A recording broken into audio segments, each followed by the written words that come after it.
So, what is the scoop? I want to know about cloud computing.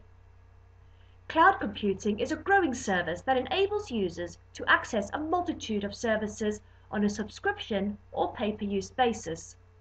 By using a cloud virtual server, whether it be private or public, users and businesses can avoid unnecessary expenses incurred by needing to improve infrastructure or invest in new software licensing.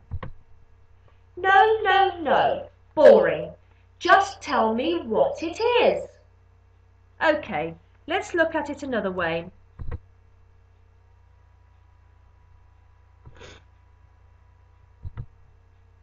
What is cloud computing? Many users and companies invest a lot of money into new software. Licensing can be costly, not to mention how much programs clog up servers and systems. As more programs are added, many of which are rarely used, the slower a system gets. Eventually, these will need to be deleted. Otherwise, what happens? Computer overload.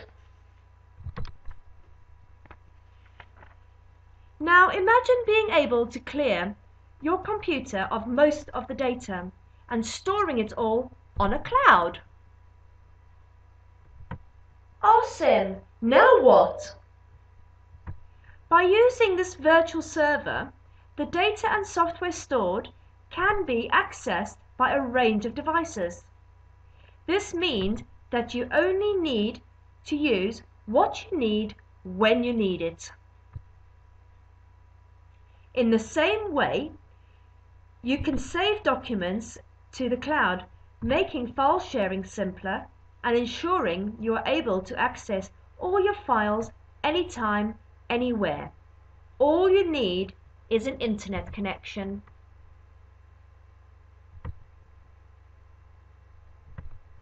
So basically, what you're saying is I can access software from a cloud provider and store my files for access across all my devices. Brilliant. Who do I need to speak to? There are plenty of cloud providers in the UK. Shall we look at the top 5 for December 2012?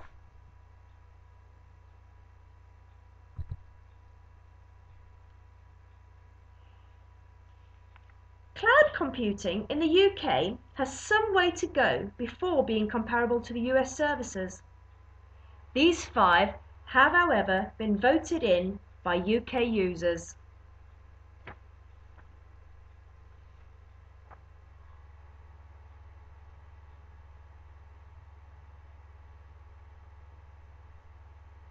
To keep up to date on the top 20 most popular UK cloud providers, visit www.clouddir.co.uk/most popular.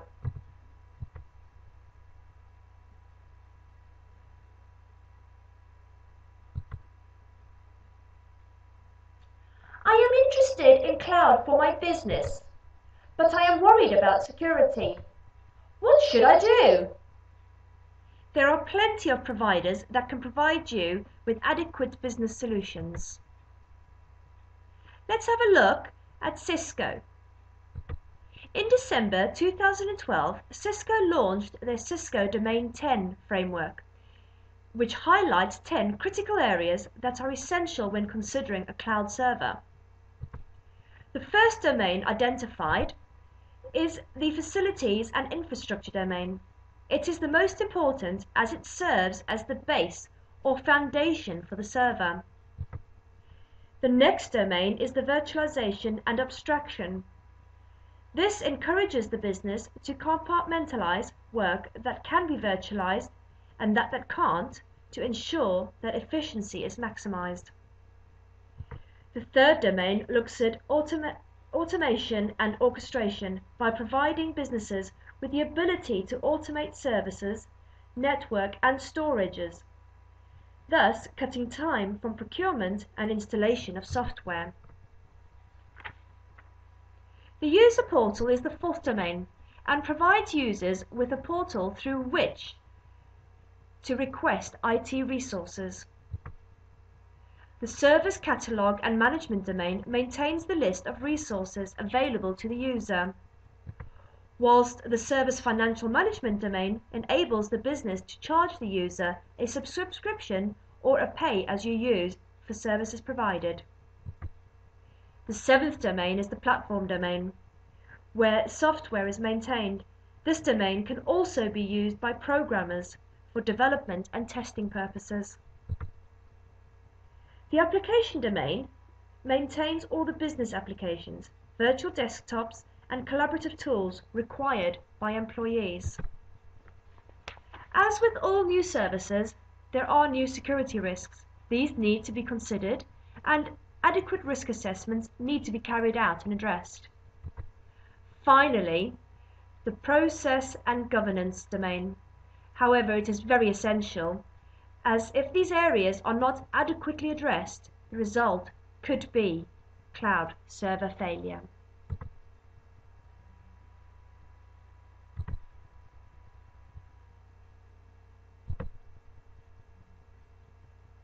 The future isn't bright, the future is cloudy.